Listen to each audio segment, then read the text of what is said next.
सध्या राज्यभर सर्वीकडे पाऊस पडतो आहे। बहुतांश ठिकाणी समाधानकारक पाऊस आहे। काही ठिकाणी अतिवृष्टी आहे। काही तालुक्यांमध्ये अजूनही थोडी पावसाची सर्वीकडे पाऊस पडतो आहे। बहुतांश ठिकाणी समाधानकारक पाऊस आहे। काही ठिकाणी अतिवृष्टी आहे।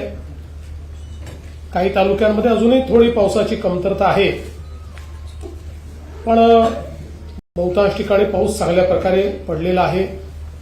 पेरण्या देखील तक्रारी आल्या, त्या तक्रारी ऍड्रेस करण्याचं काम देखील चाललेलं आहे। आजच्या या अधिवेशनाच्या पूर्वसंध्येला आम्ही विरोधी पक्षाला चहापानाकरता बोलवलं होतं, परंतु नेहमीच्याच पद्धतीनं विरोधी पक्षाने चहापानावर बहिष्कार टाकला आहे आणि हा बहिष्कार टाकत असताना त्यांनी एक भलं मोठं पत्र आम्हाला दिलेलं आहे। पत्र मोठं असलं तरी मजकूर मोठा नाही आहे। मागच्या पत्रातले जे मुद्दे आहेत तेच मोठा फॉन्ट त्या ठिकाणी टाकून त्यांनी दिलेले आहेत। एक दोन नवीन विषय फक्त त्याच्यामध्ये मांडलेले आहेत, पण मराठीचा विषय अत्यंत महत्त्वाचा असल्यामुळे मी त्यांच्या निदर्शनास आणून देतो की त्यांच्या पत्रामध्ये व्याकरणाच्या 24 चुका आहेत। पण काही हरकत नाही, बॉम्बे स्कॉटिश वगैरे मध्ये शिकल्यानंतर अशी परिस्थिती येते। आणि आज पत्रकार परिषदेला भास्कर जाधव काही दिसले नाहीत। मागच्या वेळी भास्कररावांची सही होती, आज ती सही पण पत्रावर दिसत नाही। तसं आजच्या सह्या बघितल्या तर 5-3-2 आहेत, म्हणजे उबाटाच्या 5 आहेत, अजून काँग्रेसच्या 3 आहेत आणि शरद पवार साहेबांच्या गटाच्या 2 सह्या आपल्याला पाहायला मिळत आहेत।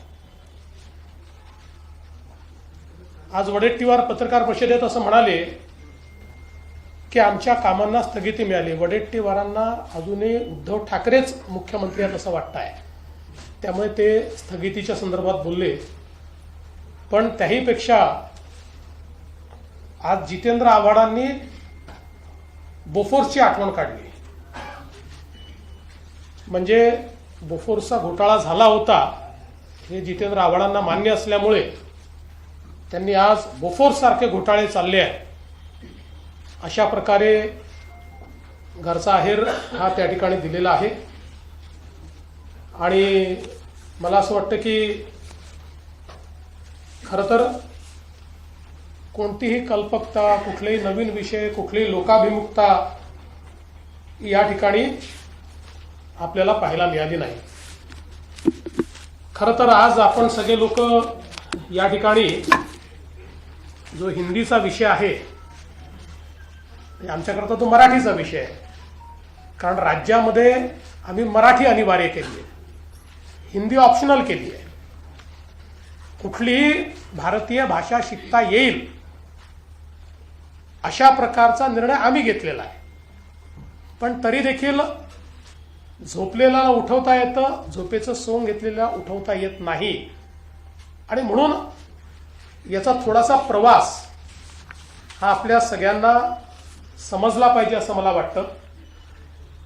खरं म्हणजे राष्ट्रीय शैक्षणिक धोरण सर्वात आधी कर्नाटकने लागू केलं, मग मध्य प्रदेशने, मग तेलंगणाने आणि मग उत्तर प्रदेशने। 21 सप्टेंबर 2020 रोजी महाराष्ट्राचे तत्कालीन मुख्यमंत्री उद्धव ठाकरेजी यांनी हे शैक्षणिक धोरण कशा प्रकारे लागू करायचं याकरता एक तज्ज्ञ समिती नियुक्त केली होती।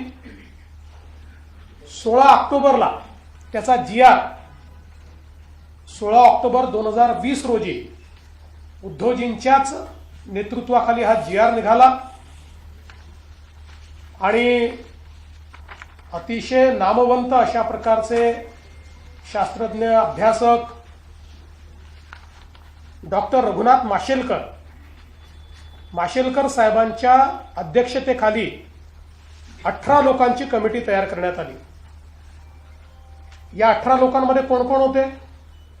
डॉक्टर सुखदेव थोरात, मुंबई विद्यापीठाचे कुलगुरू डॉक्टर सुहास पेडणेकर, SNDT महिला विद्यापीठाच्या कुलगुरू प्राध्यापक शशिकला वंजारी, डॉक्टर बाबासाहेब आंबेडकर मराठवाडा विद्यापीठाचे कुलगुरू डॉक्टर प्रमोद येवले, माजी कुलगुरू मुंबई विद्यापीठ डॉक्टर राजन वेळुकर, नागपूर विद्यापीठ माजी कुलगुरू डॉक्टर विलास सपकाळ, ICTचे माजी कुलगुरू प्राध्यापक GD जाधव, DY पाटील विद्यापीठाचे कुलपती डॉक्टर विजय पाटील,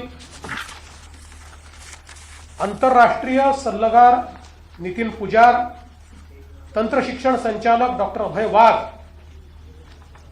आणि हैदराबाद सिंध नॅशनल कॉलेजिएट विद्यापीठ मुंबईचे कुलाधिकारी निरंजन हिरानंदानी, शासकीय अभियांत्रिकी महाविद्यालय पुणेचे संचालक भारत आहुजा, मराठवाडा वाणिज्य विद्यालय पुणेचे प्राचार्य देविदास गोल्हर, मुंबई विद्यापीठाचे सिनेट सदस्य मिलिंद साटम, पार्ले टिळक व्यवस्थापन महाविद्यालयाचे शिक्षण तज्ज्ञ डॉक्टर अजित जोशी, शिक्षा विद्या प्रबोधिनी, हा महत्वाचा आहे, शिक्षा विद्या प्रबोधिनीचे संस्थापक विश्वस्त विजय कदम जे शिवसेनेचे उपनेते आहेत आणि शिवसेनेचे म्हणजे उभाटा सेनेचे, आमच्या शिवसेनेचे नाही, आणि उच्च शिक्षण संचालक डॉक्टर धनराज माने, अशा 18 लोकांची कमिटी ही या ठिकाणी तयार झाली. आता हे सगळेच मराठी लोक आहेत, नामवंत लोक आहेत, शिक्षण क्षेत्र समजणारे लोक आहेत. अशा लोकांची एक अतिशय चांगली समिती उद्धवजींनी तयार केली. 14 सप्टेंबर 2021ला या समितीने उद्धव ठाकरे साहेबांना 101 पानाचा अहवाल सादर केला. त्याचं जे DGIPRचं ट्विट आहे तेही माझ्याकडे आहे, हे आपण सगळे बघू शकता. तो अहवाल स्वीकारताना उद्धवजी दिसत आहेत, बरेच लोक दिसत आहेत, माननीय संपादकही उपस्थित होते पण फोटोत दिसत नाही आहेत, आणि हा ट्विट त्या ठिकाणी करण्यात आलेला आहे. हे त्या संदर्भात त्यांचं वाक्य की याची लगेच आम्ही अंमलबजावणी करणार वगैरे ते सगळं हे प्रेसमध्ये त्यावेळी आलेलं आहे. आणि मग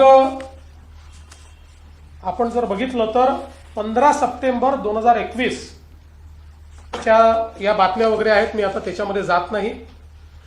आता या अहवालात काय म्हटलेलं आहे, या सर्व तज्ज्ञांनी काय म्हटलेलं आहे, तर या अहवालाच्या 8व्या प्रकरणामध्ये भाषेचा विषय आलेला आहे, पृष्ठ क्रमांक 56. आता पृष्ठ क्रमांक 56 वर अहवालामध्ये जो काही या ठिकाणी